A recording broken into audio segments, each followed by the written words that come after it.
Hello everybody, and welcome back to the next transmission here in Expedition New Earth, the birth of the cosmic human. So today I'm joined by my wonderful world-bridging sister, the one and only Leslie Shankman. How are you, Leslie? I'm good. We're going to bridge today, we think.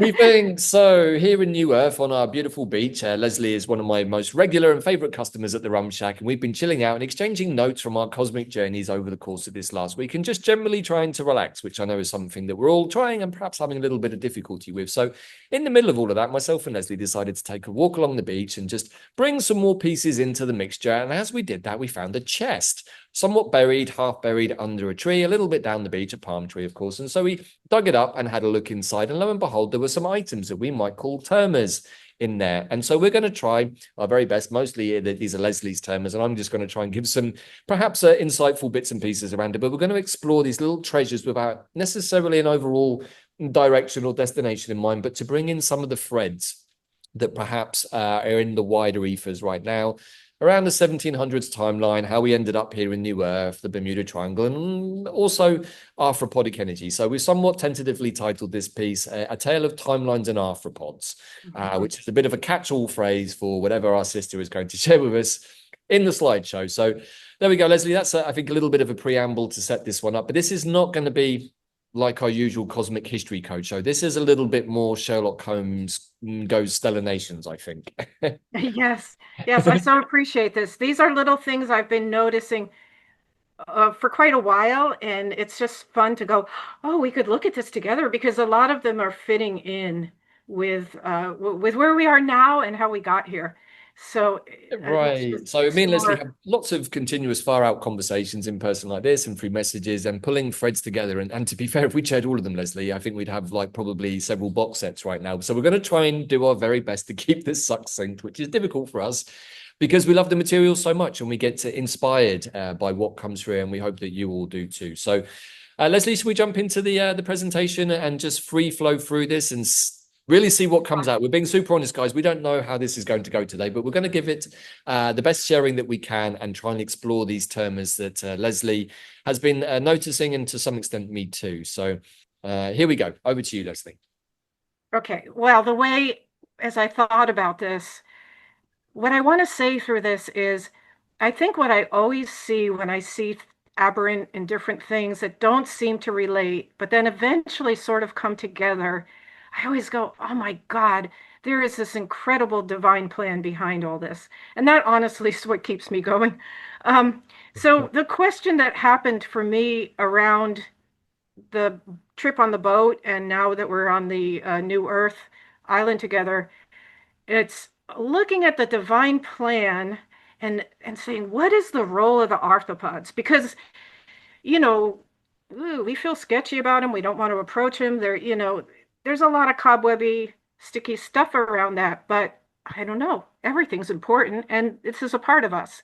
Right. So, yeah, I'm going to just bring in, it's as if Davin and I are sitting at a treasure chest. I'm pulling out a few of the little coins I've seen and why they've sparked my interest, and of course I'm sure David will round that out with a perspective. Hopefully. Okay, so the first thing is I got interested a long time ago, I way back around 2000, in Mayan information, not in the way Bella does it, but I was introduced to Carl Koloman, and he actually came through Bellingham. I did a huge ceremony in 2005, which was the midpoint of what's called the Galactic Underworld. But at any rate, let's look at this.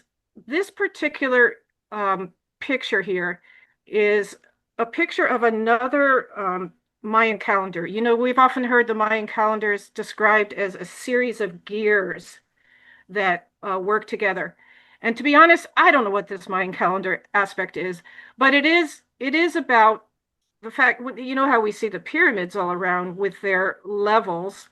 The whole Mayan model on this particular calendar is, okay, there was a big bang, a single point started, blew up, and it started kind of, what would we call it? Platforms of consciousness. Mhm. So the idea is that 16.4 billion years ago, this bang happened, and we had the first level of consciousness lay in. And these first four levels of consciousness are based on biological development. And then starting after that, we start getting mental development.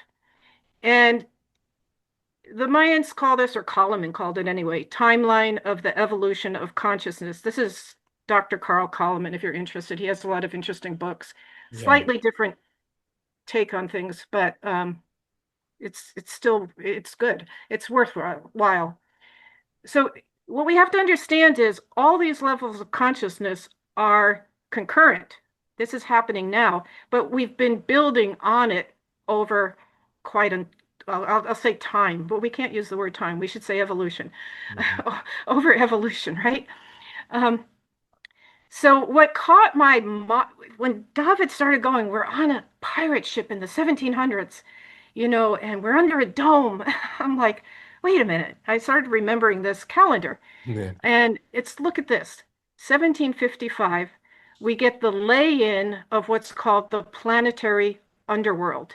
Mhm. That's going to last for each one of these lasts, I think it's another cosmic ratio, 20 times shorter or something. Mhm. Um, and you've got a series of day and night happening. You've got the polarities happening, and there's waves of development in each one. They're all happening concurrently. All Mhm. right. So the planetary underworld um, is all about developing the consciousness of power, right? And you can see if we go through the biological, we had in the beginning action reaction, it was a cellular underworld, and then mammals, we had stimulus response. The family, we had stimulus versus individual response. Tribal, we learned similarities and differences. Regional underworld, we started getting mental. We started understanding reasoning. National underworld, we started understanding law and punishment. And then here we've got things that yielded from it.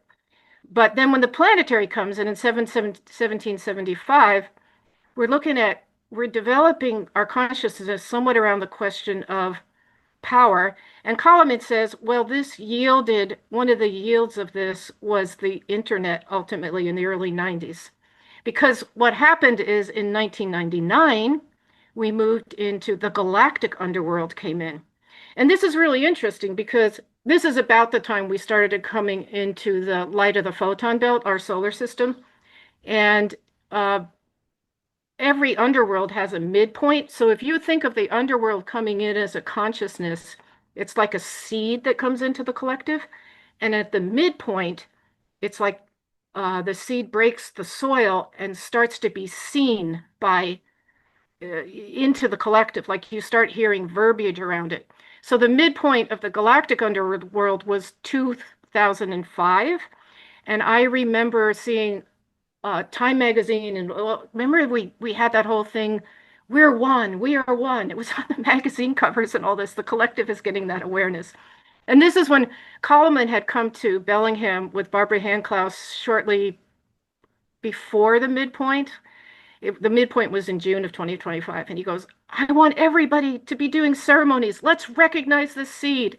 So something overcame me, and I set up this whole ceremony with using the Paralander, what do you call it? It's evolutionary consciousness. I said, okay, if it's galactic, it's got to be done differently. And I was shocked because I really only had an intention, and a whole bunch of people pulled in, end up getting a place for $25. 100 people came. It's like a ball of light went up. And after it went up, days later, it's like, did that really happen? It's one of those spacey things that you almost get an assignment, you do it, and it's like, Mhm. it's very real at the minute, and all these people are there, and then it disappears.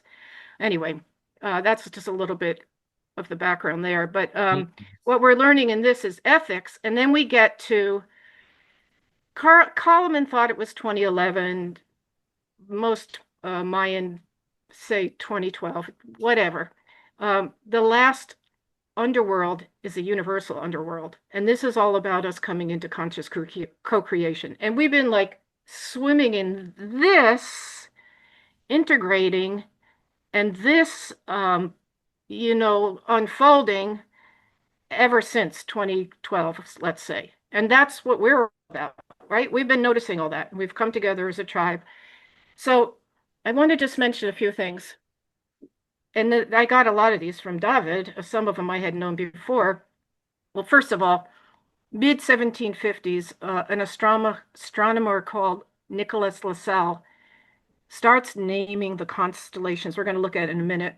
Mm. He names 14 out of 88 constellations after instruments. We're starting to get into the whole scientific point of view. So if you think of it as, let's look at this. Is this when the dome started being formulated? Is this when the arthropods really started coming in a certain way?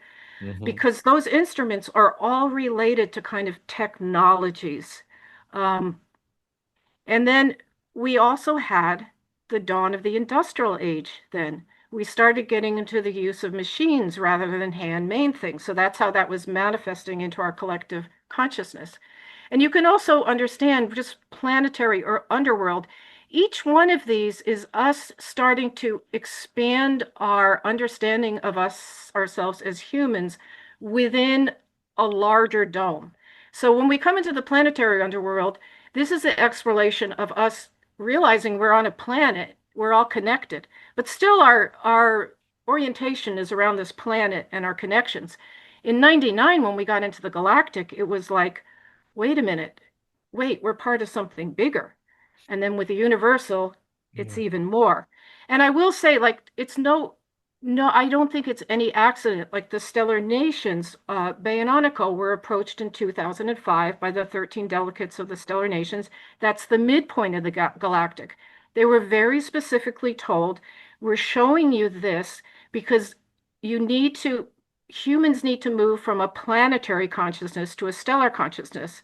If you track other terms that have really helped people start to understand themselves, like the gene keys, um, that really started coming into the consciousness. It was being developed in the early 2000s, but it really started coming out around 2004 or 5. Mhm. So those were the seeds of the galactic emerging and other things. Um, we have that America signed the Declaration of Independence, right? We have 1781, Uranus is discovered. And then we're going to talk about the human design system, another terma, which really came through in 1987. And that's the timeline I want to kind of connect.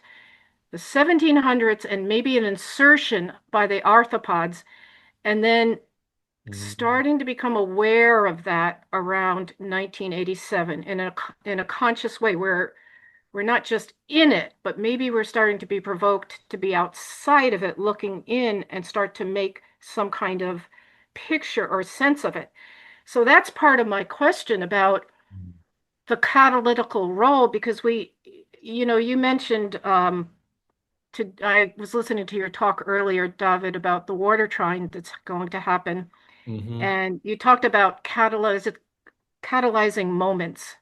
Um, which you can probably bring, but that's how we move in life and how we move in evolution. We need catalyzing moments, right? So I'm saying, well, wait, if we look at it, when I get all this information out, we have a broader discussion about the catalyzation of the arthropods and what does it mean? How do they work? But how do we have to meet that? Like, what do we have to see about that? So we can use it to our evolution, not to our devolution.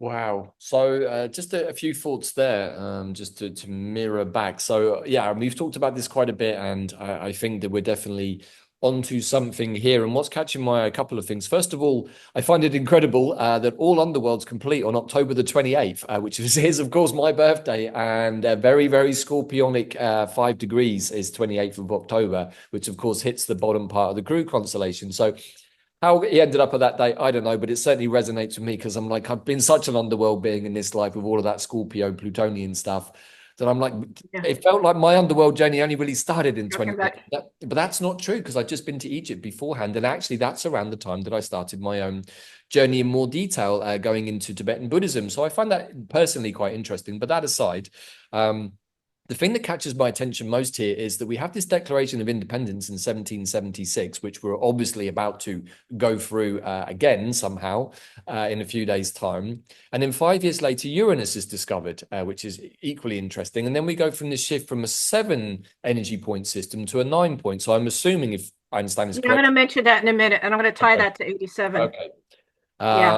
Which makes a lot of sense to me. If we introduce, and here's the kicker being British, of course, is that that's when the British Empire really, really starts to expand, which even as a citizen and resident of that country for various bits of my life, I was always as a kid like, how on earth did this little island get to be in charge of the whole world? And then grandstand it ever since, because I'm just like, it doesn't really make an awful lot of sense. This is a fairy island with fairy beings that somehow became a huge money laundering global project. And I'm like, how did that happen? Well, I think here we have the keys to a deal that was done somewhere behind the scenes with the arthropods and perhaps fallen dragons and snakes, because those are two of the big energies in Britain. But those are just my initial thoughts, Leslie. I know that they're going to crop up later in the talk, so perhaps I'll just park them. Yeah. Yeah. And I want to say it's interesting that we signed the Declaration of Independence over here in one part of the globe. Mm-hmm. And so there's this realization of sovereignty and a vision and a dream and intention about developing in a certain way. Mm-hmm. And as a counterpoint, this we have all this other arthropodic stuff coming in. So if we start thinking about counterpoints as catalysts, what Mm. does that mean? Okay, I'm just throwing that out. Yeah. We'll keep looking at it. But I'm now going to pop over, but I want to say when human design, which is a system I'll explain in a minute a little bit, was apprehended in 1987, it was shown that the discovery of Uranus in 1781 actually created a shift in the human energy field. And we moved from a seven-centered being, and that's not necessarily, the chakras are still operational. It's not really related to the chakras. Oh. We related from a seven-centered being to a nine-centered being. And that's what human design is based on. But what was behind that is a mutation in our visual cortex, and it opened us into a broader focus from a specific focus of kind of binocular vision. And if you think binocular, you can think, well, that's more dualistic, right? To developing peripheral and receptive vision. But then if you start thinking about that in an, even in an actual sense, what do you have when you have a lot of these insects who have these multifaceted kind of mosaic eyes? Like, who knows how they take things in? But there's a potentiality with that kind of vision of like a omniscient 360-degree view. Mm-hmm. So human design was saying, as it says, that this was kicked off with the discovery of Uranus, that we became a species in a new evolutionary pathway. And let me just a few slides to show you some of what I just said. Okay, we got that astronomer this is particularly in the southern sky, naming things after constellations after instruments. We have microscopes. I don't even know what these instruments are, fornax, but they have to do with the science stuff that was going on at the time, the sculptor, the hologram. The Dorado is something else, which I'll bring up in a The minute. Dorado is golden. Yes, it is, and it's very specific. Mm-hmm. Dorado is where this constellation is where a peripheral small galaxy is, that is where the large Magellanic Cloud is, which is where Naomi lives, which is actually a galaxy peripheral to ours. Okay. Seems So important. that's gonna come up in a minute with a few more little like gold pieces from the treasure chest, okay? Well, and not to be confused with tacos dorados, which is something slightly Right. different. Well, we are talking about gold, so it glitters, right? It has a lot of Well, meanings. it can be tasty All too. right. So let's jump to 1987. So we've got January 3rd of 87. There's a very eccentric man who was Canadian who literally left his life in Canada one day, literally walked out of his whole life and went over to Spain. And he's living on the island of Ibiza, Spain, which is off the coast of Spain.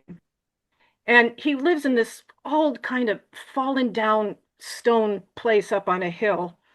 And he's going home one night. There's no electricity there. He goes home one night with his dog next to him. He's walking up the hill, and the whole place is lit up. And he's like, why is it lit up? I have no electricity, right?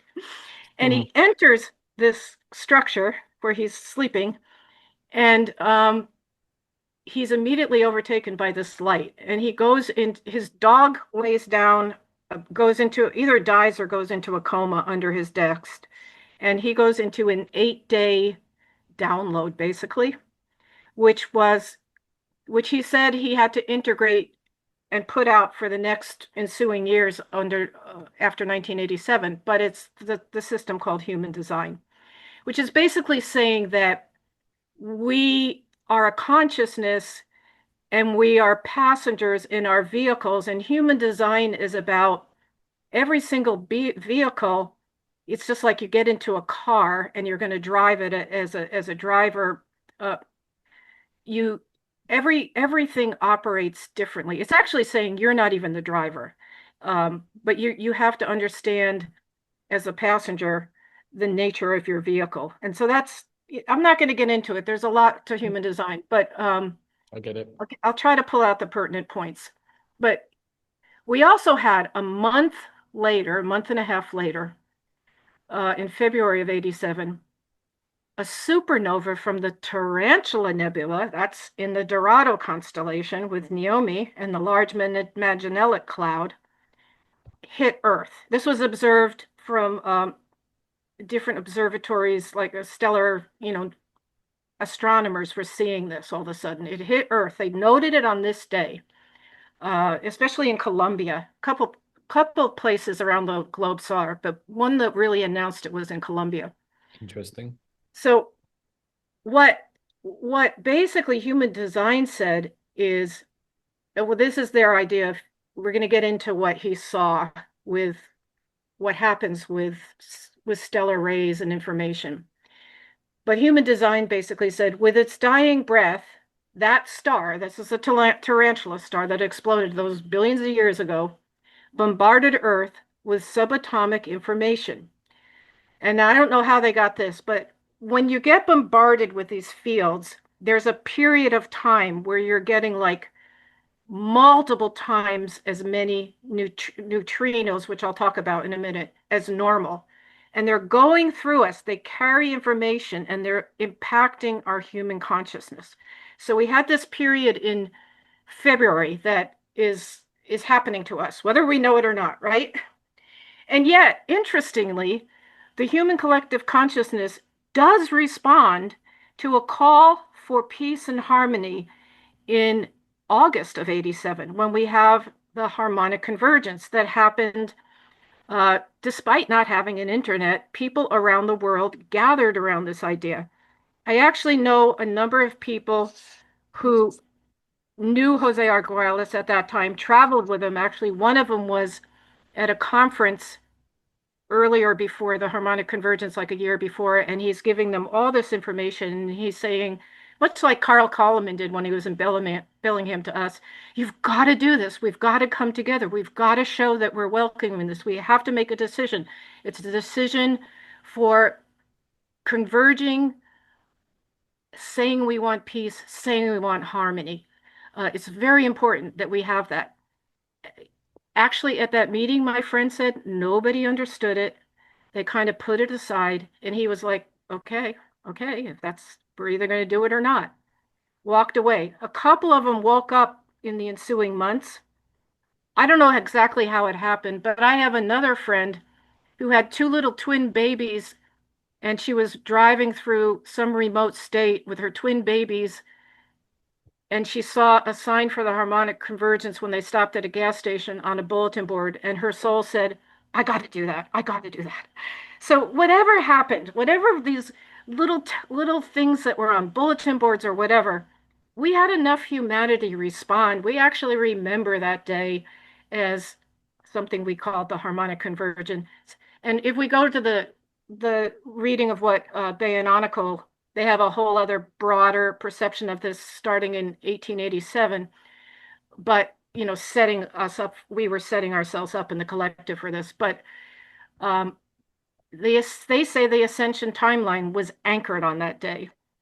And then we basically had Interesting. we've had since then a parallel fate alternative of apocalyptic or ascension. So hold on, listen, before we go into this, I just want to introduce another thread here from my own personal background, which is that 1987, at least from the perspective of music, was called the Second Summer of Love, and it actually Mm, originated out of Ibiza with a series of DJs, Nicky Holloway, Pete Tong, Danny Rampling, and suddenly house music entered our awareness, but also very critically at that point, the substance ecstasy, a derivative of the plant mm. sassafras, comes in and creates this huge upsurge of a heart opening through this particular. We can say it becomes a drug much later in the 90s, but I think originally it was a much more purified form of sassafras, which is a mood enhancer. And so it happens literally that summer, the second summer of love in 1987 on the island of Ibiza. So that's just another thread from a whole It different. happened on the Lion Island of Ibiza. Yeah, yeah. These guys all went out to. It's a well-known story in house music. This is how house Well, that's music started. hysterical This is because that's part of where he our. got. Yeah, this is part Okay. of our mythology from that culture. Is the second summer of love was brought back to Britain by these DJs from Ibiza who were partying and suddenly discovered this new sets of beats with this new type of substance. Boom. The rave scene kicks in about 2 years later, and by the early 90s, a lot of Britain is already being consumed in different ways and consuming, myself included, in those years up to about 1995, 97, and then it all went very, very commercial. But there was about 10 years where it was very much part of the subculture of Britain, but it originated that summer on the island of Ibiza with a handful Well, of people. okay. I have Ibiza here because I'm looking it up because I like, well, okay, Ra got the download there. What is it about Ibiza? Oh, it's in the middle of the water, so we're talking about pirates. And then I look it up and it's like this huge instrumental in they have they call them pirate towers all over the island because all during the 1700s it was between the pirates and the privateers, and if the pirates who didn't mean well got on the island, they would steal things, they would steal people, they'd make them into slaves. So then you had the privateers hired by the government trying to fight it. So I started thinking, well, what's this pirate motif that we're onto from the other wave spell, And it Mhm. just happens to kind of, it's just a gold coin. I don't know if I have a, now you just made another reference to it. It's a nodal point. Something happened there. So maybe I can just because I've been to Ibiza, I read up on the history of the White Island a little bit, mainly from the point of view of music because it's been such a large point of my life. But what I can say is that the island of Ibiza is first of all very much an island of the goddess. It has the energy of the goddess incredibly strongly there, but also that this island was known about even in Roman times, and it was a place where the Romans went to have hedonistic fun. Oh So my that God. energy, that Dionysus energy, that goddess energy has always been very, very strong in Ibiza. And also, I posted a video in the group of something that dropped into my stream of a guy that goes out exploring. And when I looked to see where that particular castle was that he was exploring in the mountains, it's very, very close to Valencia, which is very, very close to Ibiza, which is a little bit out to sea. So again, we get the pirates, the Templars, the Moors. It's all very much centered in this part of the Mediterranean. And I'm sure that the Templars had a something on the island of Ibiza. Yeah, and then we can even go to the conversations you've had about the dragon energy lines that were deactivated but are being reactivated. So, you can like, well, okay, this is obviously some kind of, energetic nodal point.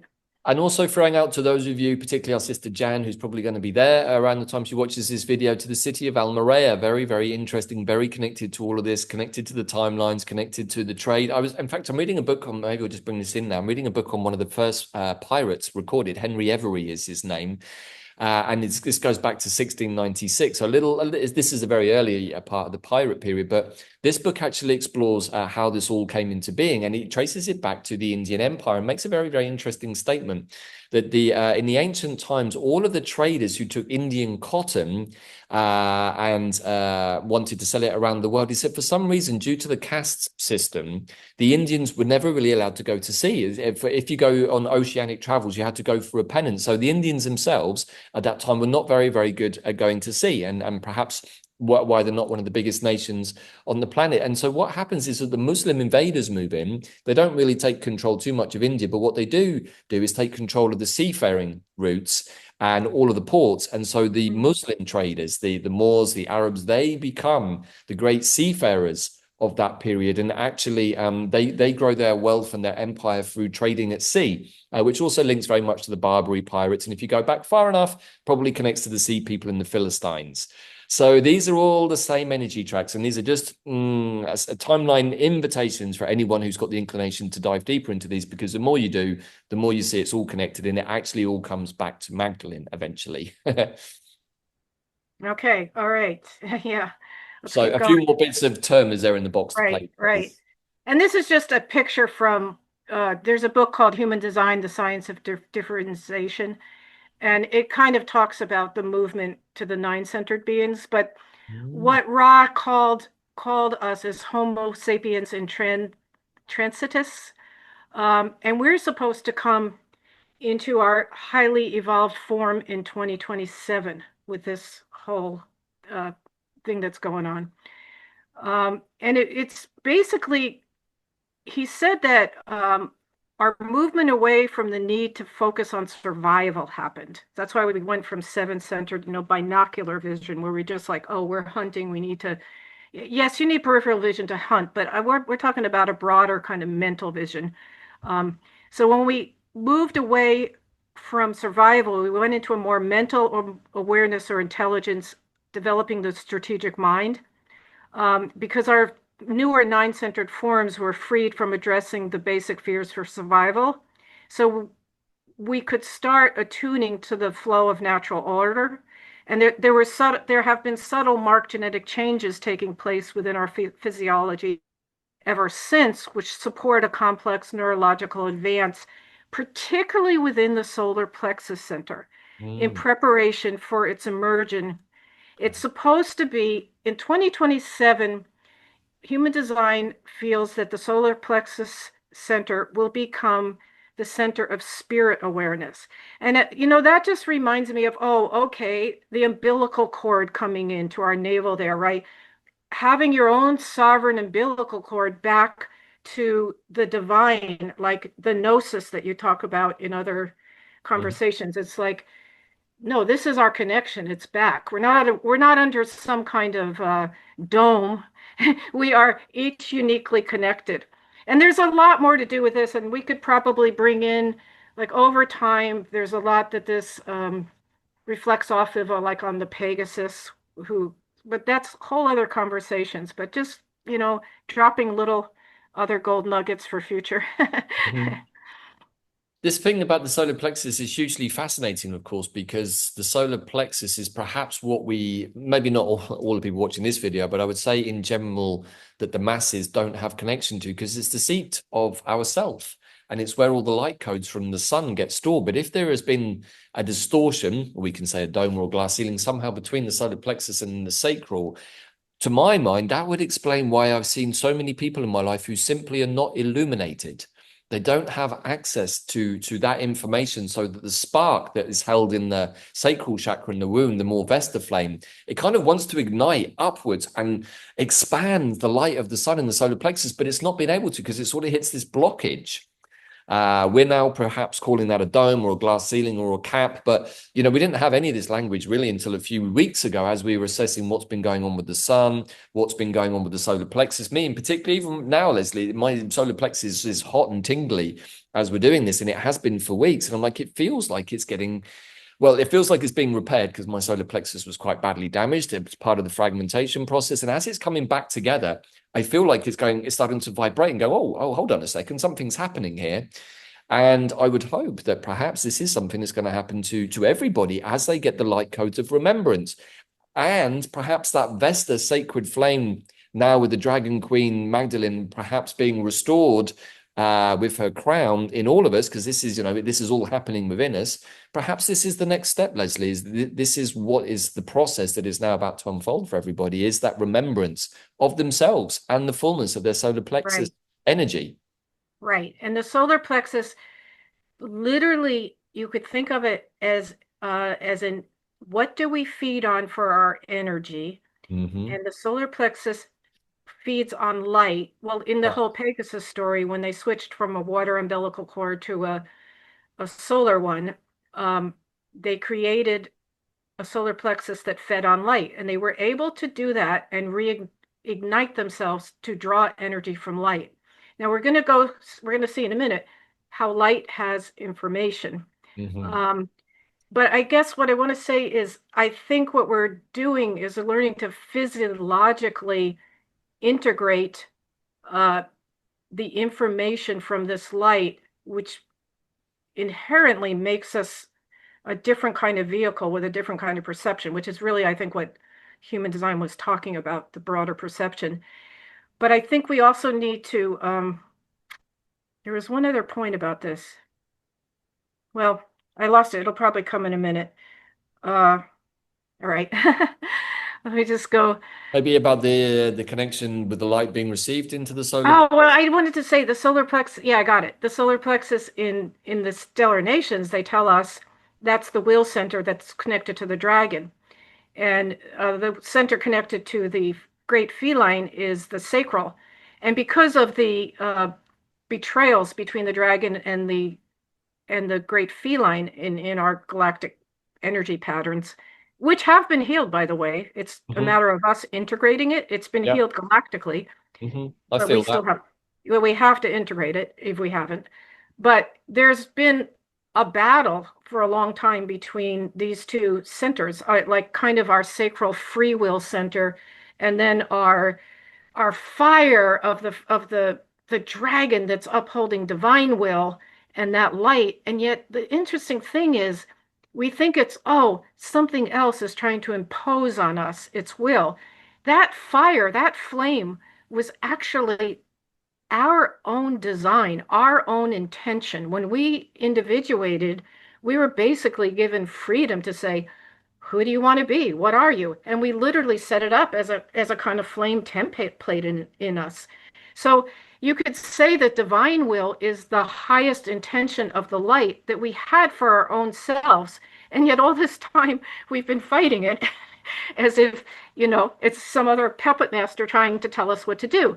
Now we have the arthropods literally trying to be puppet masters. So the question becomes, oh, isn't this interesting? If we read them right, can we use them as a catalyst to understand that none of this is a puppet master, that we're finding ourself, but we have the tension between being pushed by all the things that the arthropods bring, which is why I find when I say, "Oh my God, is there a divine plan?"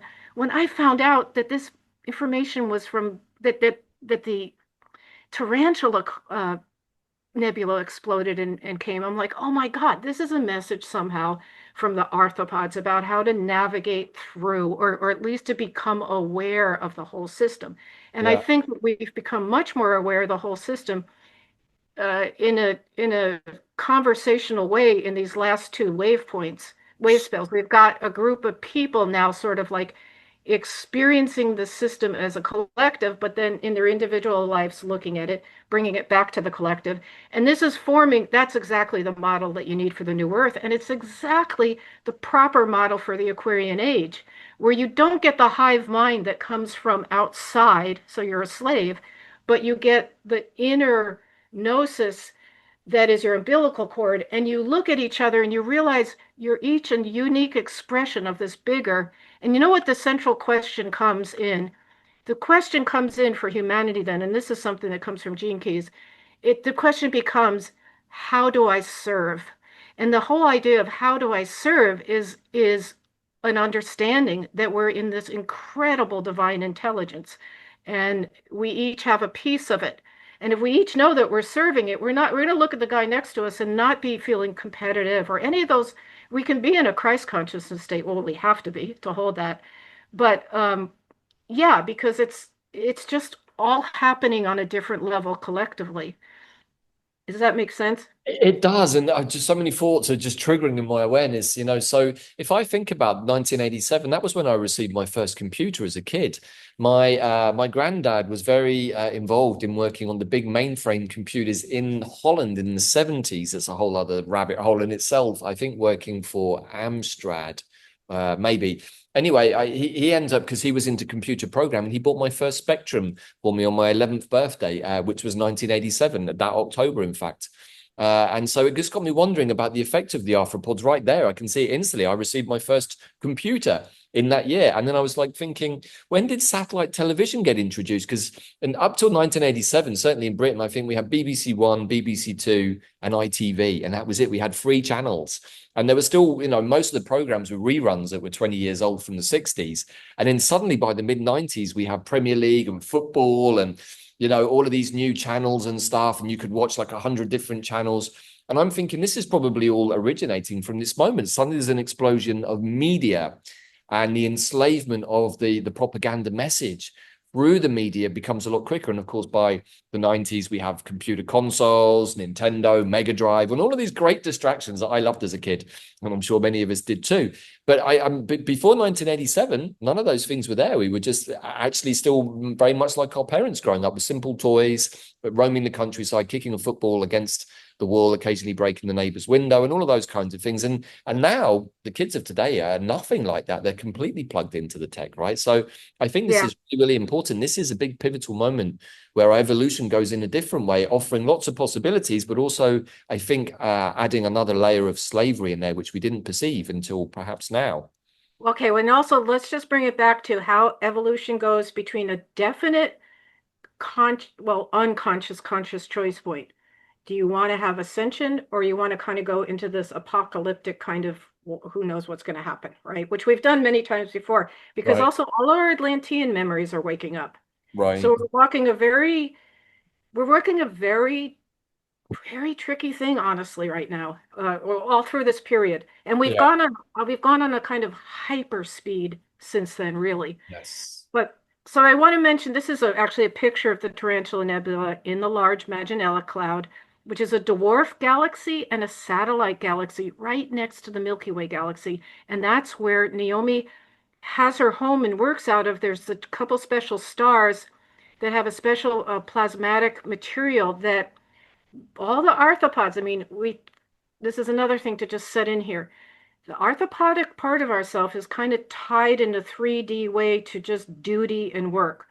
They go back into the caves to these stars to pull out the magma plasma for Naomi to cast out, because she needs to do her mission. But to uphold that mission, there's a lot of just simple workers. Life is not that exciting.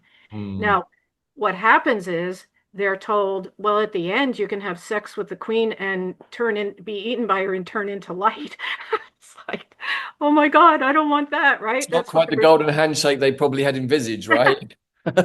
Yeah, but as gruesome as that sound is, like, well, that's called renewal. Like, what is it to be part of that? We have no idea until we do it.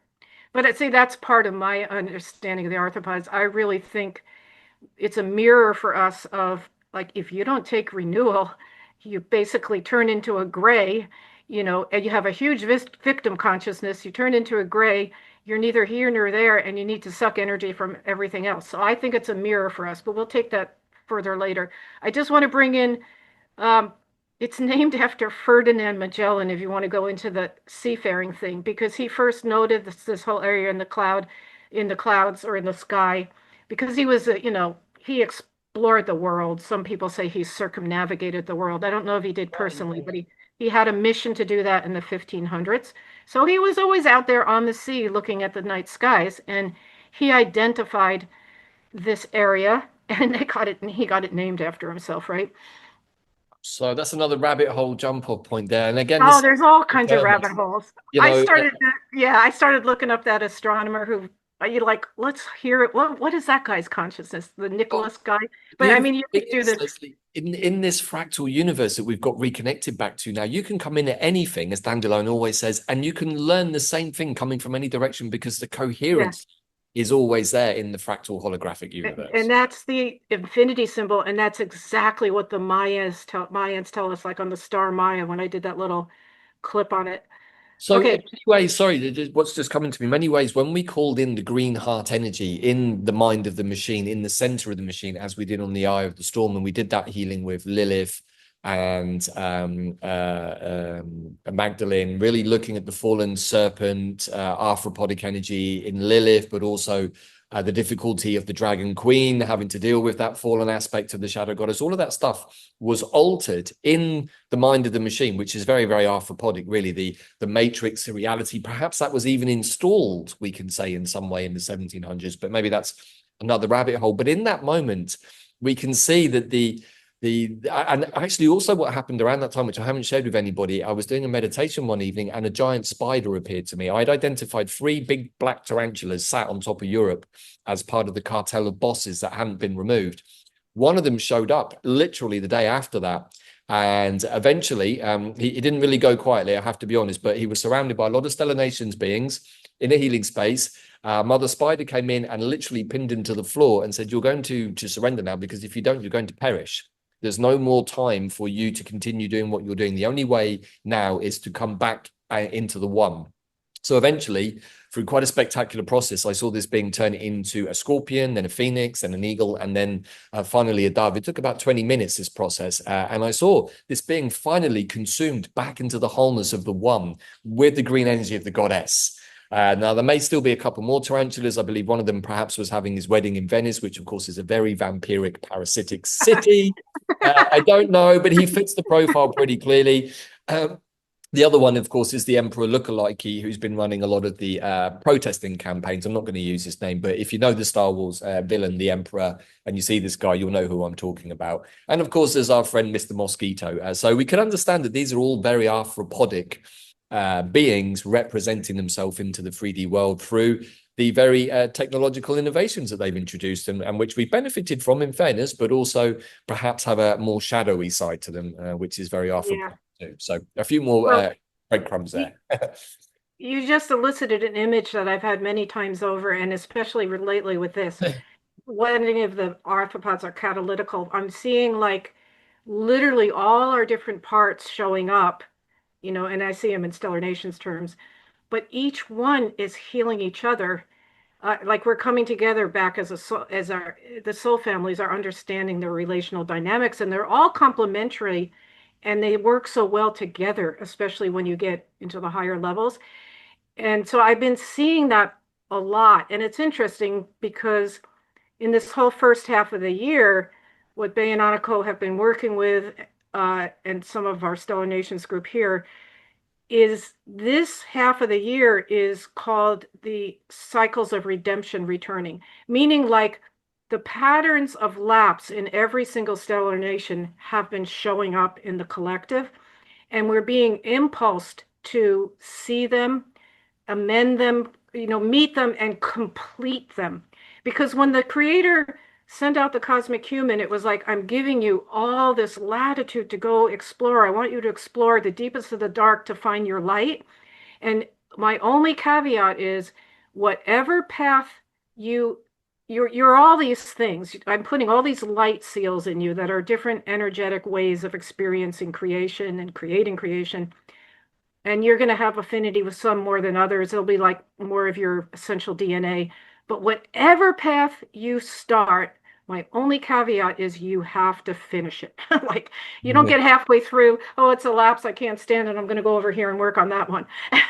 And you can do you can do some concurrently, and we're doing it on a spirit, soul, and physical level. So we got all kinds of things going on, and this is why this is great that we're waking up to that timeline nature of things that are literally so much as simultaneous. If we go back to the original diagram I put up with the pyramid steps, all those levels of consciousness are going on simultaneously, right, in us, with each one of their pieces of information.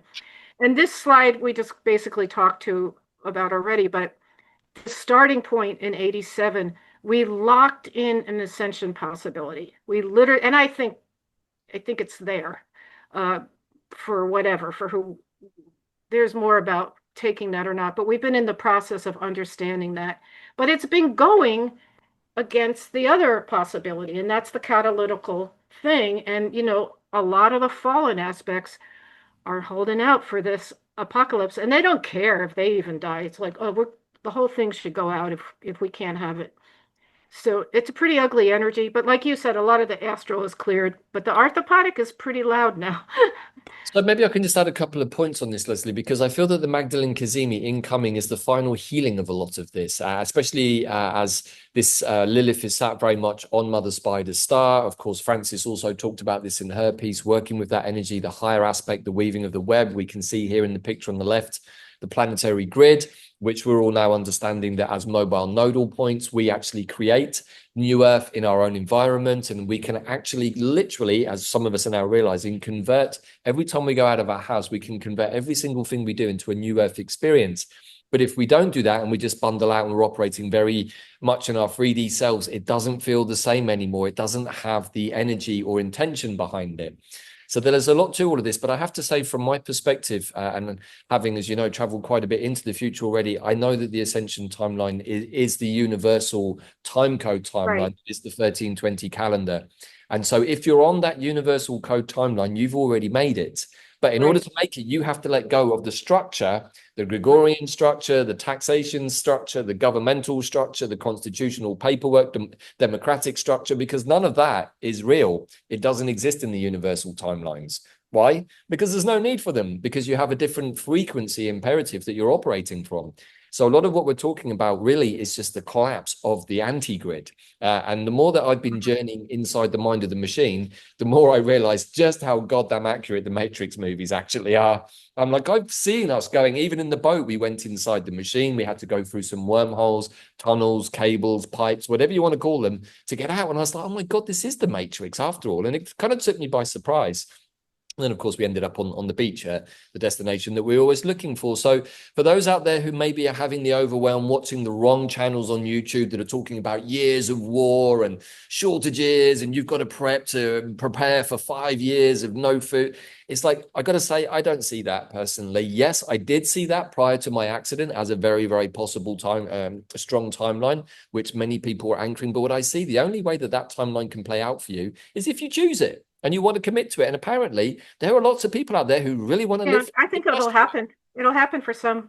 right, But and it will literally, happen. that's what they're dreaming. Talk about imagination. I'm just You're like, creating it. You're building the morphogenic field for it. if you want to Uh, live in a war zone for 5 years, buddy, knock yourself yeah, out. Me personally, I'm well over it now. I just want to have a good time yeah, and meet the yeah, intergalactics and discover new territory yeah. because it's a lot more fun And than, you know. and I also want to say it may sound arrogant because I know I'm feeling lucky. I'm here in a good situation. But what I'm saying, wherever you are, we do have to bring our imagination into the higher timeline if we want to, if we relate to it, and that will create it. And we're bringing it into the situation, even hard situations. Well, So, I mean, Leslie, I think everybody has a choice point, and for me, it came last year with the accident. I had two mm, choices. One, if I was in victim mode, I was going to sink, and all of the bad things that were circling around me were literally going to take me out, and I could have sunk mhm. literally. I would never have got out of the pool. And sometimes I wonder whether I did. And then there's another part of me that understood instantly that what was happening to me was something that needed to happen so that I could become free with the many things that I've talked about. And so I understood in that moment, my guys, well, you have a choice, buddy. You can fly with this and take off, which I eventually did with your help and a few other people's, or I can sink there and feel sorry for myself that I was never going to walk again. And I know that in the background, the doctor was concerned that I was never going to walk again. The damage to my feet was really, really bad. And I knew that, but I'm not going to let this be the defining point in my life. And that to me was my ascension or apocalypse moment. Yeah, no, and I understand that. And I think what we have to, it's hard because we do see and we're hoodwinked and hypnotized with all kinds of pictures. Like I'm not personally in a war zone. Not me either. So Not I right. don't know if it's happening, but I think it is on some level to some places. But there's a certain degree of trust, faith, and there's also something like it's quantum or magic. When you believe in something, you seem to resonate it around you a little more, you know? Yes. And we just have to take it in the little pieces of life that happen, literally, a moment at a time where we choose to be connected with a more divine timeline. And then you literally watch it come back to you.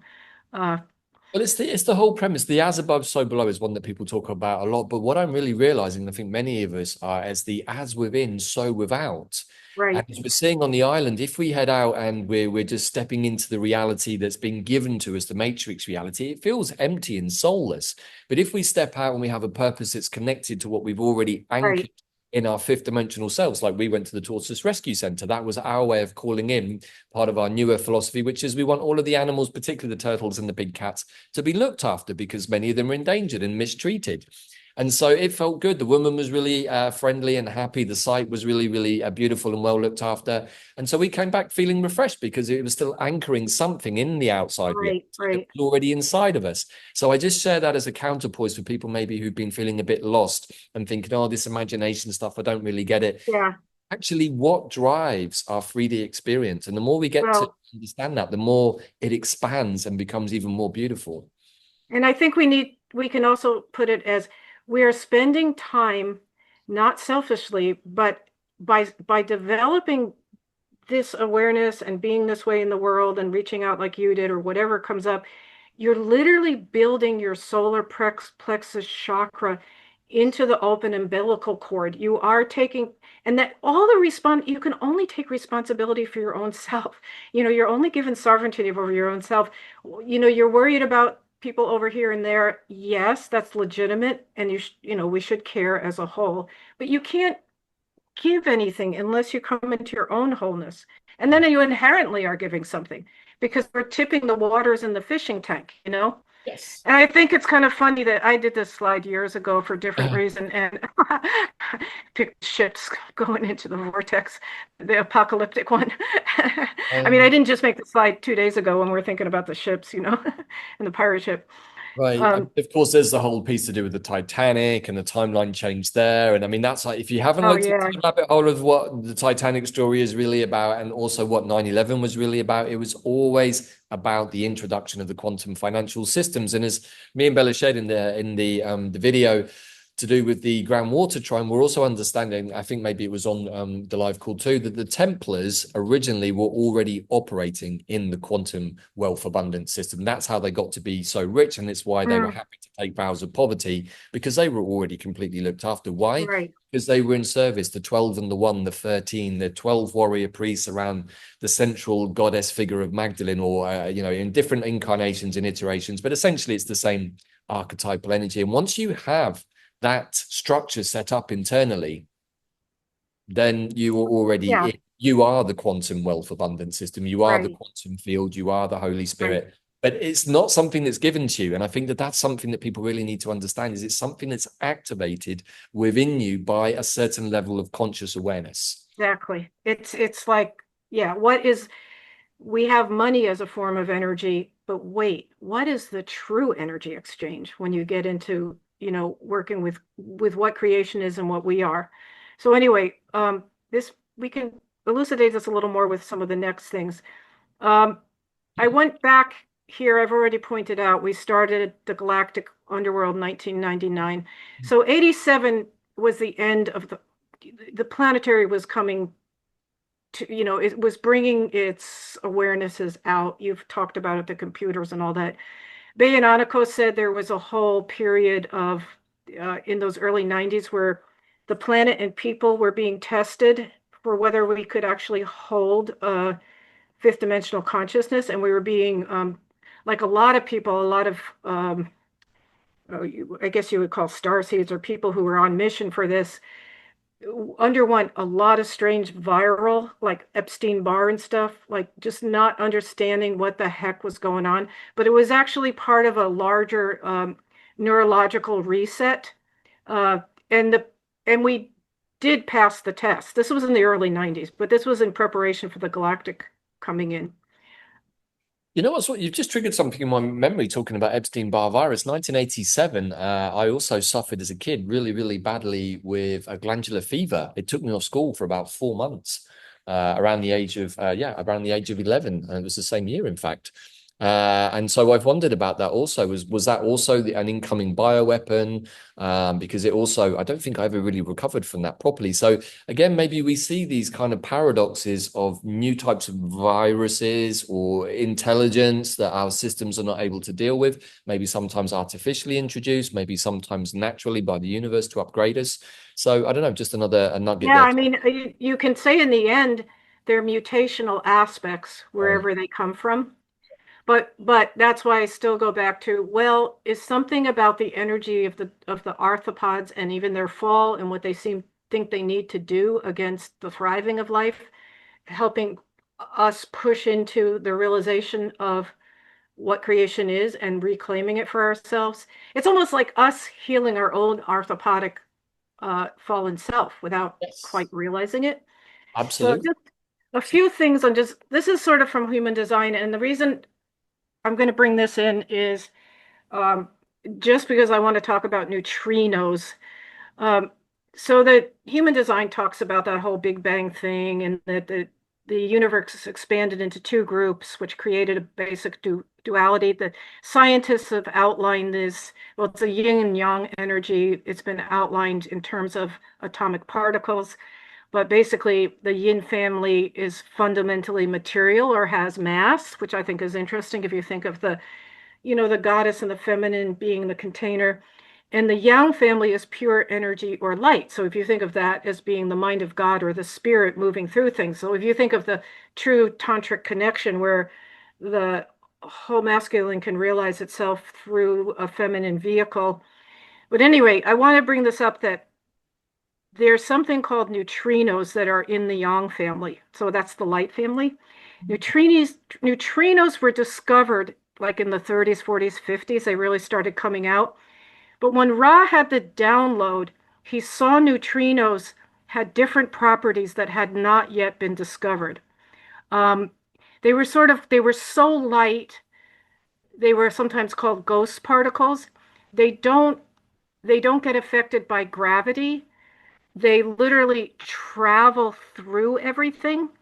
But what Ra saw that somehow they were part of what was going on and coming in. I mean, they always have been. But the discovery was made in the later 90s, then, after he had this download, that, oh my goodness, neutrinos have some mass, just a little bit of mass. So it means they're light carrying information. And they characterize four types of neutrinos, and they see that, like, those four types oscillate and have conversations between each other. But the point is that, and I'm just going to kind of go over this here. They're barely detectable, have an infinitesimal amount of mass, but what that means is they carry information. Yet they're small enough to pass through any barrier without resistance. That means everything, our bodies, trees, everything. They're like tiny cosmic messengers, and actually they're referred to as the breath of the stars. They literally, because they literally come out of exhaled energy of like radiation, stellar fusion. There's more neutrinos than any other particle in the universe. Um, and the material information they carry through, as I said, pass through every square inch of our planet, us. Scientists have said that our sun produces about 70% of them that travel through the solar system. The remaining 30% come from the stars in the Milky Way galaxy, and then I don't know how they identified this, but a small percentage from Jupiter. And they can be regarded as the modern equivalent of what ancients called chi or prana. Makes me think of the Holy Spirit. They're penetrating us with bits of information all the time, which means that we live through and move through a vast continuous information field. Now, here's a really interesting concept, the bottom. What the voice told Ra, he called it the voice that came through him for 8 days. It described the Big Bang as the conception of the universe, not its birth. Mhm. This means that our entire universe is one single living entity, a fetus not yet born, still expanding and moving towards its movement of birth.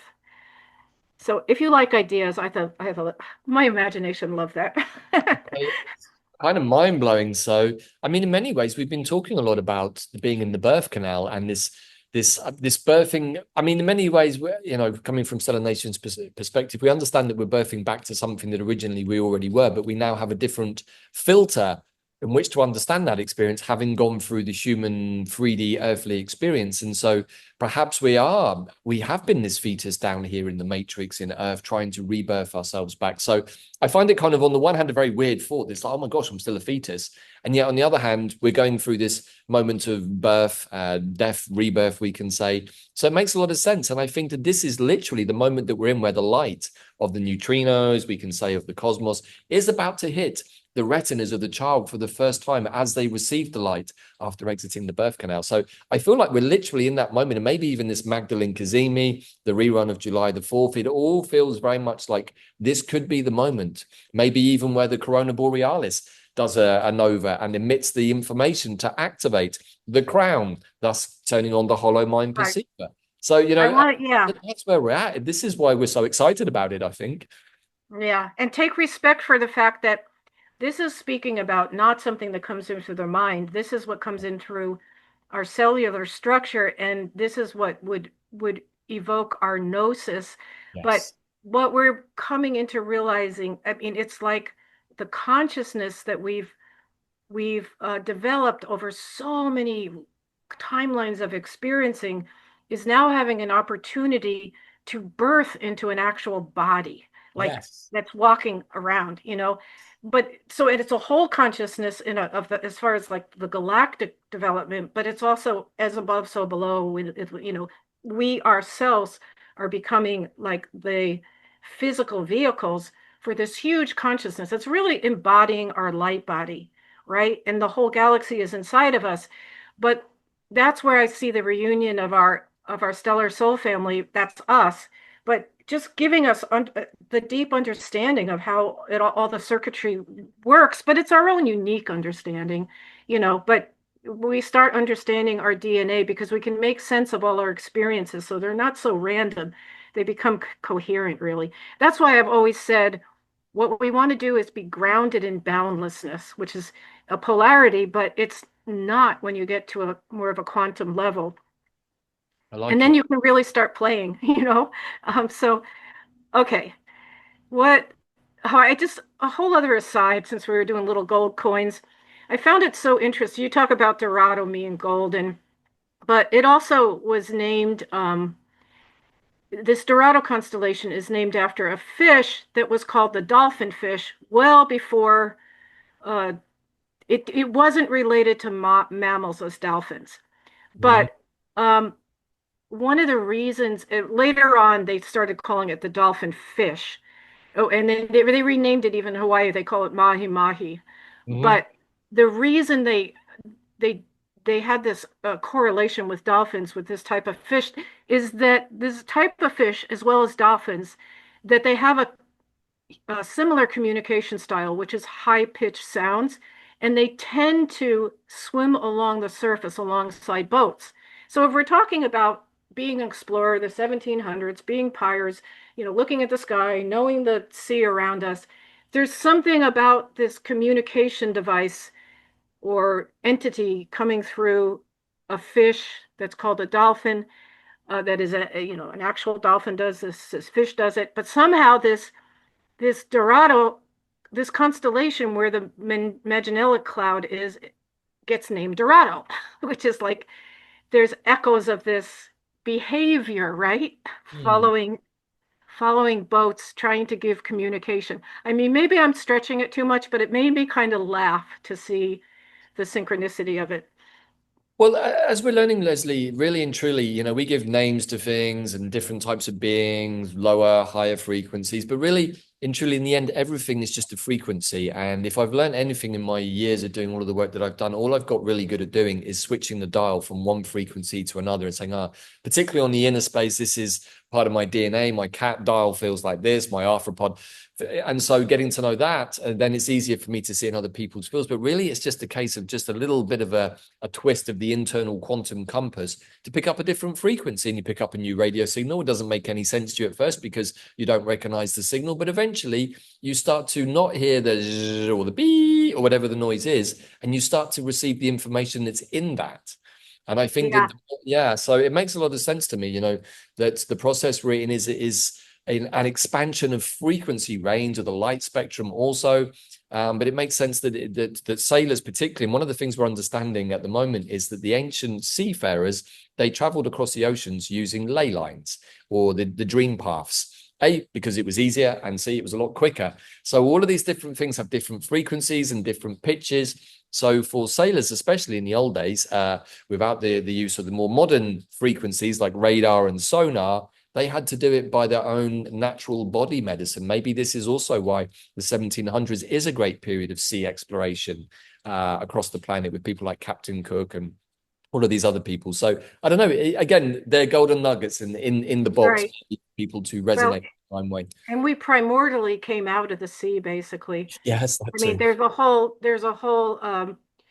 there's a scientist, a lot of science started coming out in the 1800s to the 1925s that was killed when the arthropods did their noose bigger, AMA and all that. But there is a guy named Rene Quinton who literally designed, he said, look, our blood is closer to the sea. And he created a plasma. His healing of bodies was unbelievable. There's still something called Quinton water. Pam Gregory did a interview about it about a year ago. But the point is, so there's like another synchronicity. Wait, we're on the primordial sea. The arthropods are building a dome. We're being taken away from myth, and yet a certain level of our body is anchoring, reactivating with all these seafaring. That was the way we explored the world then. We didn't have, right, where and we're really almost being what we are. We're being the transduction agents between the stellar worlds and the core of the earth by being on the boat and being in that plasma. So it's all kind of interesting. There's a couple other things here, maybe, and I'm just also watching the time on this one. So, first of all, the water in general is very responsive to frequency, as the work of Vader Austin and many other people have been watching. So we're feeling that a lot of what really needs to be re-frequencied, if that's a word, or recalibrated is the water within, but also the water on the planet. But also, really and truly, when we think about that great age of seafaring, it's very much akin to the great age of space exploration. As above, so below. You travel across the waters, the oceans of consciousness, basically the same as space. You land on a new Earth, you meet new cultures that seem very alien and foreign to you. Exactly what would happen if you went to a different planet. So I really, really understand that this particular period was very much like the great expansion, perhaps, of space exploration, which has already happened, is currently happening. And of course, some of us are definitely going to participate in the future, but perhaps from a different space. So I just wanted to put that From into the planetary. It was happening from the planetary. We were getting to know our planet. exactly, And yeah, that during that planetary period. yeah. And also you talk about changing the dial between different frequencies that might be cross-referenced. I also feel there's a whole line, and you've said it many times, there's the whole fractal frequency line, like something is related on the same fractal line as Always. opposed. Yeah. So it's like you've got a couple levels going on. And Yeah. I want to also mention, since you brought it out about water, the recent show I watched with Veda Austin, she's saying that she's starting to understand from the autistic children, there's at least 7 states of water, literally states of water. One of them is thought. Now, you don't equate it like it's not water in a cup, but she's saying, no, thought is water. I mean, there's more to be learned about that, but she brought it up. That's part of her current exploration because Mhm. there's a whole network of kids who are coming in without the same kind of apprehension of the third dimension, and they seem like they don't fit here. They kind of don't, but they have something going on where they're apprehending and they're bringing information, and that's really being connected with now by different groups, including Veda Austin, which is pretty interesting. And on that So, particular note, somebody shared a really interesting post about her grandmother in the Bermuda Triangle and the oh group. God, I saw I think that. we don't need to recalibrate Right. that. That was also Veda, very much so part of the story. right. Talk about fractal line that she's given this. Like probably she's some aspect of her grandma bringing back. So as we pull these threads together in conclusion, there is a lot more that we could have talked about. There are more terms in this box, and I'm sure that Leslie and myself will endeavor to unpack them as they become more full for us. But this is a big invitation for everyone just to listen to what we've just unpacked from this box, to feel about all the things that Leslie has shared with us and that I've given hopefully a few interesting thoughts on. But really, Leslie, let's bring this to a pace of conclusion for today, in relation to this way spell of the human, because you've covered so many things that I think are important. And even the fractal aspect that we were just talking about with Veda and her grandmother, and the Bermuda Triangle, and asking the ice and the vortex and all of this stuff. I'm like, wow, it's like this is part of the collective fractal field, right? Where what happens to one person gets reflected in another group somewhere else in the world. And we're like, oh my God, this seems to be connected. So how would you like to bring all of these threads maybe for a conclusion at this point? Because I think that this is a story to be continued. But here in UF, these are all timelines we're working with, right? It's all continuous, because you can think that we're constantly being streamed through with neutrinos with intelligence. But I would want to bring it back to this whole idea that there's this beautiful divine intelligence that we're part of, that we are part of this consciousness, and we are of this consciousness, and we're waking up to it.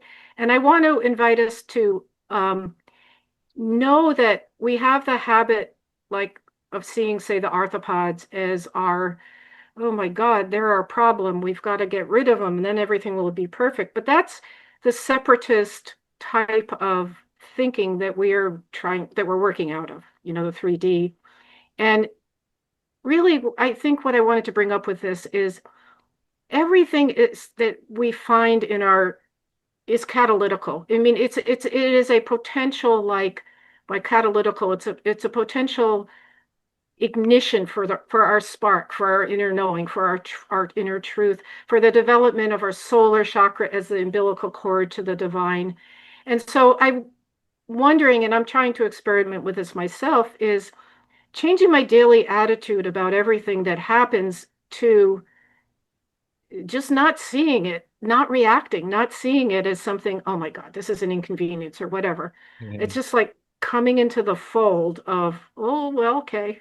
I don't even know how to say it because it's not articulating. You're starting to live. It's kind of like living into the island life. Like, okay, all right. I think that's a really good point. Living into the island life, and as we talked about on the recent live call, is if you can exist, at least on the internal planes, in a more fifth, sixth dimensional place most of the time, and it is a little difficult, but it's getting easier because the astral planes have been cleared to certainly sit in a fifth dimensional space of non-duality. That's the first port of call. It's the waiting room. And once you've kind of gone through the tumultuous experience of getting the emotional astral realms under control, the fifth dimension feels like a breath of fresh air. Doesn't matter which direction you look in, it's all good. However, it's kind of a waiting room. And as I realized, having spent many years in the fifth dimension and now realizing more this year that the sixth dimension is more about the Yeshua Sophia, Christed consciousness principle, I'm understanding that that's really what drives the quantum field. And that's what's going to connect us back to the quantum universe on the universal time codes of the Mayans. And so this kind of attitude of treating every moment, every interaction with somebody as sacred is something that I've got into myself, even if it's just the person behind the counter at the supermarket. Somehow maybe just by interacting with them, asking them how their day's going, it makes their day that little bit brighter. So I've always tried to do that for a long time. But also, if we can adopt the position of like, why am I doing this? Is this an empty 3D activity because I have to, because I've been told to do it, because I feel obligated? Is it because I'm bored and mindless? Or am I actually thinking, hey, I want to go out and do this and I'm going to turn it into an adventure? Even going to the supermarket can be an adventure into cuisine. Maybe we're going to start eating island food. I said this is just one. Maybe we're going to go foraging and we're going to go and look for berries and fruits that we haven't picked before. Maybe we're going to make a jam or a tincture. If we assume that when we're doing that on the island because we need to, because we need an apothecary and we need food, then the mundane play out starts to take on a different kind of emphasis, a different look and a different shine, and it becomes more like the golden nuggets. And so everything that you then do is full of meaning. And even if you're just sat relaxing, that's full of meaning because you're giving yourself self-love and nurturing and allowing, not the monkey mind to go, oh my God, you need to do this and you've got to go there and you've got to keep busy because otherwise you're going to freak out. No. It's like we were talking about. It's like when you're in that moment of relaxation and the divine impulse comes, you don't have to expend any energy. It just drops in. You don't have to spend hours thinking about it and mapping it out. It just drops in. It's so much more goddamn efficient because it actually gives you the other 80% of your time to chill out and relax and look at the view and enjoy the ride and plant the plants and do whatever else you want to do. But we're so hardwired in our Germanic mindset that if I'm not busy in producing, I'm just not worth anything. And that's a separatist consciousness. It's a separatist consciousness. And I know it's really hard because the programming is so goddamn deep in us Germanic Northern Hemisphere people, but in general Western society. And I'm watching it unfold in myself and in the group. And it's really hard. We talked about it before we hit record, right? Sometimes we're a bit sort of restless. And I shared this in the group the other day. It's like when I was in Italy watching the local guys in the Tuscan village I lived in, those guys could spend hours idling and doing nothing. And I thought, you I lazy know. types, man. Right, why don't you get off your backsides and go and work the fields? And then after a while, it's like, oh my gosh, that's a blessing. Because I don't seem to be able to do what you do, which is sit outside a cafe and drink espresso and play cards all day and basically do not much of anything but idle. And so I started to realize this is a gift. This is a blessing to be able to sit and just receive the energy of the world without there needing to be an end result. So I share that because I know it's tough, and maybe we're offering people invitational timelines. This is a way that we can go in and explore something that appeals to us because it resonates. And if it resonates, it's probably because our soul wants to tell us some aspect of us that's related to it. If it doesn't resonate, let it go. It's probably something that we don't need to know about, right? And And that's I it. could Live speak, your life in that way. right. I'll say one thing about how I operated during the last wave spell, the blue storm. Mhm.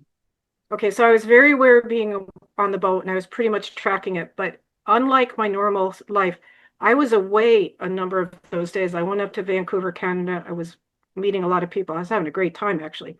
Good. But what I felt was so amazing. I like my imagination. Okay. I'm like, okay, I got this going on the boat. I'm out in the world. I'm not feeling at all slimed because I'm feeling like I got the boat going with me. And then I started saying, well, that would be like the whale.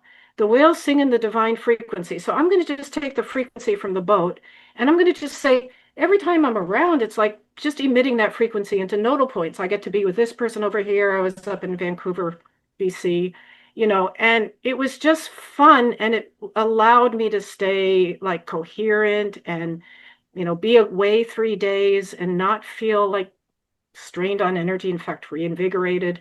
And also sort of service because I'm like, oh, okay, I'm being a bridge over here in a way because I'm bringing the boat energy right into my, and that is actually one of the last whale star discovered in 2020, where you can maintain a fifth dimensional consciousness, but be a bridge into the just be in the third dimension with that. But anyway, those are other conversations. But we're just giving clues out to using our imagination. All we have to do is use our imagination. It's not that easy, I get it, but uh, Well, look, I think that's a great way to wrap this up, and also just to show how we can live, as me and Leslie were talking about before we hit record. It's like we're living multidimensional lives. We are. We're now in a multidimensional space, and as many of you are realizing now, a lot of your mindset is on the beach, on the island. That's the fifth dimension. You're also experiencing your emotional realms when you're getting triggered or other people are getting triggered. It's like, that's the places where the astral still need a bit of clearing up. And of course, your 3D reality is here in this spacesuit.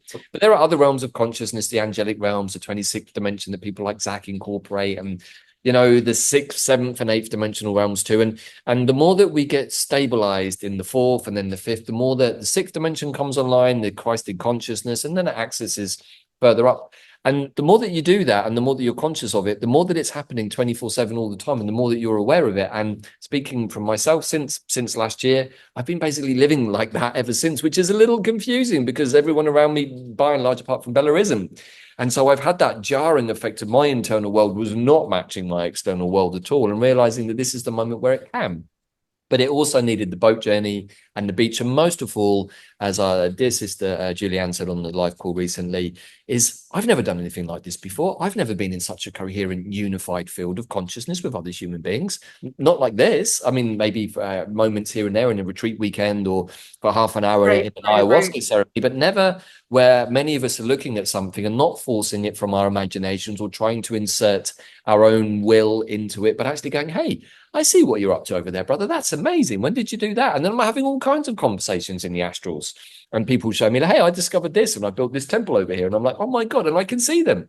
Why? Because the coherency from the individual who's creating them in their mindset and offering it into the collective space from their fifth dimension, not from some made up thing in the third dimension, which is just written words on a screen, but they're sharing it from their mind space. And I'm seeing these things and going, oh my God, that's exactly what somehow I would have envisaged you doing. So it tells me that you're following your own gnosis. And it's really beautiful to see now things appearing around the beach that I'm like, oh, well, that's the creation of this person. That's the creation of that person, and enjoying seeing somebody else's creation and able to participate in it a bit like me and you have been doing at the rum shack where we have all kinds of beautiful plant elixirs and just relaxing and sharing. And of course, nobody ever gets drunk at the rum shack. That's not the point. It's about the ambience and the sharing and the storytelling and the exchange, and also just seeing what an incredible array of alchemical elixirs we can produce at the apothecary and the distillery next door, which are being run by other people. So this is where the fun part can also come into 3D, because I will go and alchemize some of my plants into liquors, and somebody's going to make,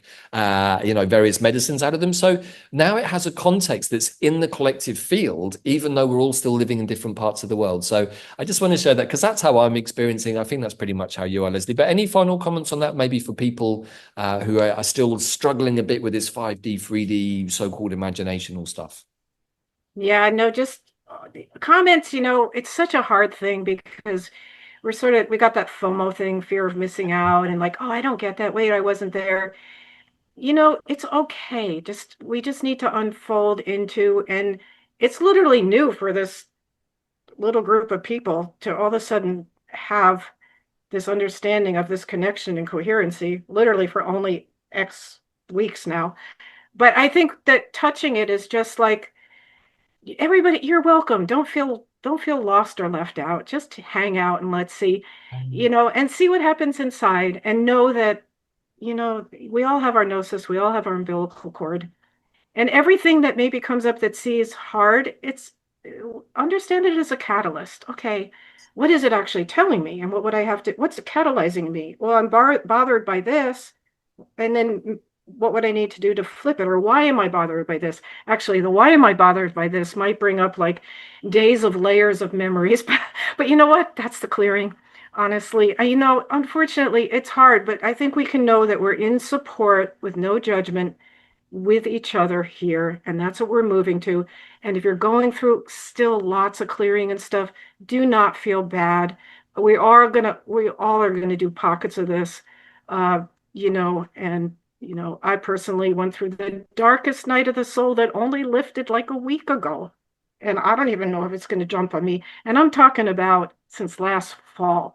Now, I still functioned, right?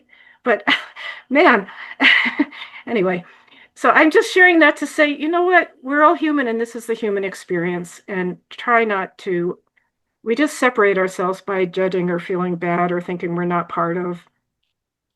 Oh, to that, sister. I think that's really a great place to wrap up. And there is no judgment, certainly in our tribe. Everyone has done enough inner work to have found us, to have come to the point of either being on the boat and or on the beach. If you are a part of the immersion, you're meant to be here. You're here because you earned it.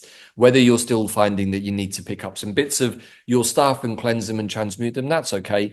Everybody's had a different role in this. Some of us as skywalkers and world bridges had to go out way out in advance as the tracking beings and bring the information back, and other people are going to set up the community and let it flow and make it work, and all of those things, and each individual has a place within that. So That's what I'm impressed with, that everything is valuable. Every piece is valuable. I have such a new, like, broadened understanding and respect for it, which also, like, then comes back to just that we're being held in the lap of the divine. And I would come back to that, all the time. That helps. Exactly. So on that beautiful note, thank you, dear sister, for this incredible journey into the termas that we discovered in this box underneath the palm tree, halfway down the beach. Maybe some of you might find other things that perhaps you don't fully understand, but maybe you want to share. You can pop them into the discussion group, or indeed, please, if you deep dive in any of the things that we brought into the mix here, please also feel free to comment or write in the description box too. So thank you again, Leslie. Thank you, everybody. And we'll see you all again very soon for the next part of Expedition New Earth. Bye for now. Thank you. Bye bye.